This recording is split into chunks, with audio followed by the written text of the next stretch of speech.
प्रदेश के मुख्यमंत्री कहते थे कि हम सिंगरौली को सिंगापुर बनाएंगे, लेकिन आज उसे अडानी देश बना दिया गया है। हालात ऐसे हैं कि उस अडानी देश में आदिवासी महिला जनप्रतिनिधि नहीं जा सकते। वहां पुलिस का पहरा है और जो कोई जाता है उस पर मुकदमा हो जाता है।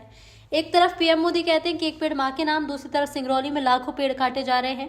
यह आदिवासियों के साथ कुठाराघात है। सिंगरौली में कम से कम 1000 लोग अडानी के ट्रकों से कुचलकर मारे गए।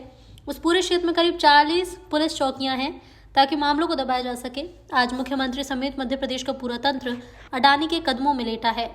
जिस तरीके के हालात हैं, मैंने जैसा कहा आप सबको कि सिंगरौली में लगभग 2008 में नया जिला बना, कहा था सिंगापुर बनाएंगे। भाषण थे उस समय के मुख्यमंत्री के। सिंगापुर नहीं बना, अडानी देश बना, जिसमें आम आदमी जा नहीं सकता है। अडानी के 10,000 एकड़ के देश में जनप्रतिनिधि नहीं जा सकते, मीडिया के लोग नहीं जा सकते, पुलिस प्रशासन का पहरा है। फिल्म में देखा आप लोगों ने, एक भी आदमी अगर जाएगा तो मुकदमा लग जाएगा। कई साथियों पर मुकदमे लगे, कई आदिवासी भाइयों पर मुकदमे लगे।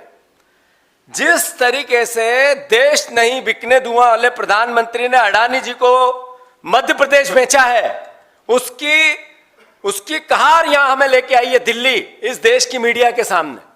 मैं आग्रह करना चाहता हूं, प्रधानमंत्री जी कहते हैं एक पेड़ मां के नाम, पूरे देश से आह्वान किया और पूरा जंगल अब अडानी के नाम। ये कैसा देश बना रहे हैं नरेंद्र मोदी कि दिल्ली में प्रदूषण को लेकर पूरे देश और पूरी दुनिया की निगाहें हैं। सिंगरौली में 10 लाख से ज्यादा पेड़ काट रहे हो आप, वैध और अवैध, और देखने वाले नहीं। ये देश के पर्यावरण के साथ, भारत की अस्मिता के साथ, जल के साथ, जंगल के साथ, आदिवासी के साथ नरेंद्र मोदी कुठाराघात कर रहे हैं। देश की सरकार कुठाराघात कर रही है। मैं अनुरोध करना चाहता हूं कि रेल, अभी उमंग जी बता रहे थे अडानी जी की रेक जाएगी तो रेल का शेड्यूल चेंज होगा। जो आम आदमी के नागरिकों की रेल जाती है, भारतीय रेल, उसके सारे शेड्यूल चेंज। 3-3 दिन तक रेल नहीं आएगी नागरिकों के लिए, क्योंकि अडानी जी की रेक जा रही है। कम से कम 1000 बच्चे, 1000 नागरिक सिंगरौली के अडानी की ट्रकों से कुचल के मर गए। कम से कम 1000, इससे ज्यादा आंकड़ा निकलेगा, नीचे नहीं।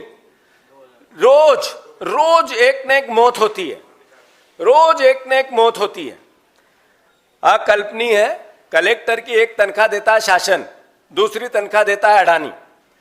थाने लगे हुए हैं, एसपी लगा हुआ है, एक तनख्वाह देता है प्रशासन, सरकार, और दूसरी देते हैं अडानी जी।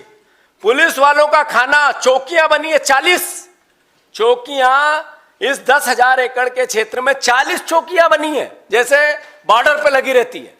बाहर आउटर में लगी है और अंदर जगह जगह लगी है। अभी आदिवासी भाई और विस्तार से आपको बताएंगे। तो क्या हो रहा है देश के अंदर?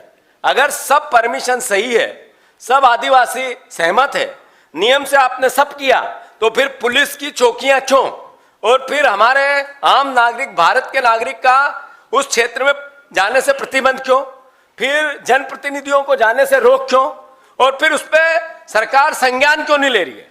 मैं अनुरोध करना चाहता हूं कि 11 लाख देशवासियों, 11 लाख करोड़ का कोयला 250 लाख में नरेंद्र मोदी ने, 250 करोड़ में नरेंद्र मोदी ने अडानी को दिया है। राहुल गांधी जी सिर्फ भावना के लिए अपनी बात व्यक्त नहीं करते हैं। जिस तरीके से अडानी और अंबानी का वो नाम लेते हैं, अपने 2 भाइयों के लिए देश में किस तरीके की अराजकता फैलाई है नरेंद्र मोदी ने। हम 2 हमारे 2, सूट बूट की सरकार, ये नारे क्यों चले? राहुल गांधी ने संज्ञान में क्यों लिया? और ये किसका नुकसान हो रहा है? ये आदिवासी संपदा आदिवासियों की छीनी जा रही है, सम्मान आदिवासियों का छीना जा रहा है, हमारे प्रदेश की संपत्ति छीनी जा रही है और भारत देश को अडानी को बेचा जा रहा है। ये इसका विरोध कांग्रेस पार्टी पूरी ताकत से करेगी। जैसा उमंग सिंगार जी ने कहा कि पूरी प्रशासन, पूरी सरकार, मोहन यादव, उससे पहले शिवराज सिंह चौहान लेटे हुए अडानी के कदमों में, तो कांग्रेस कैसे मौन रह सकती है?